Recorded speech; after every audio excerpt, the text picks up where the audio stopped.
मनबुना आज की जमाना बतिया परतिया के रूसल बरू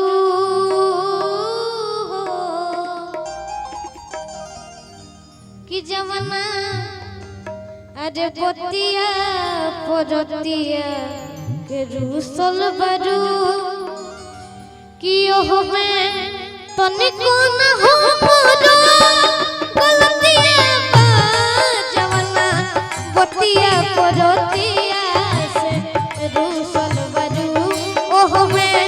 तनिको न हो मोरो गलतिया बा जवाना बतिया परतिया के रूसल बरू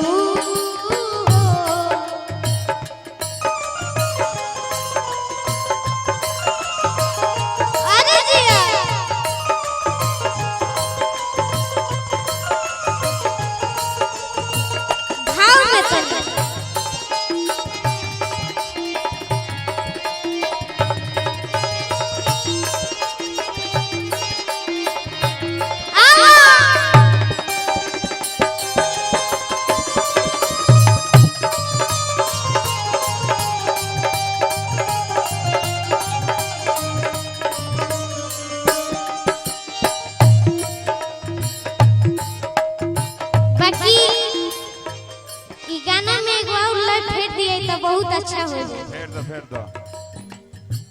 काहे खिसी आई बड़ जान ले बुका हो काहे खिसी आई ए जा काहे खिसी आई बड़ जान ले बुका हो बोल हमर सुगनी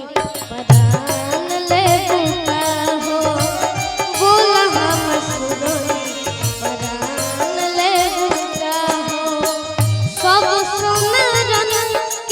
दुकान ले बुका हो सब सुनरन के दुकान ले बुका हो बोल हमर दुकान ले बुका हो बोल हमर दुकान ले बुका जवाना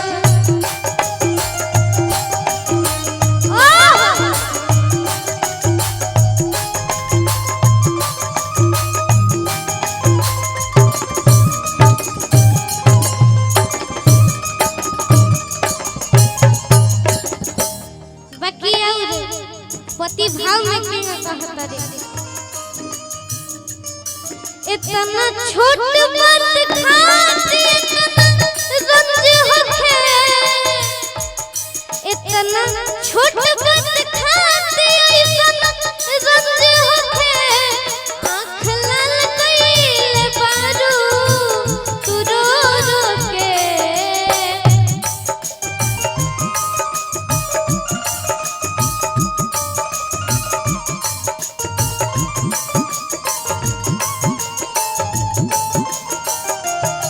इतना छोट बात खाती ऐसा रंज होखे आँख लाल कइले बारू तू रो रो के कि जवाना बतिया परतिया से रूसल बारू जवाना बतिया परतिया से रूसल बारू भैया कि जवाना अरे बतिया परतिया से रूसल बरू चौगन कि हो मैं अरे तनिको न हमरो गलतिया बा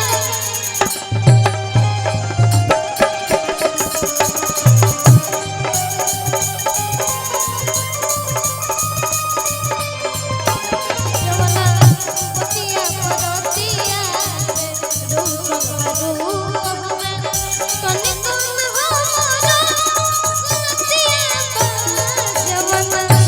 अरे बुतिया परतिया से रूसल बरू बाकी अगर अच्छा लगता है तो एक बार जोरदार ताली बजा दो।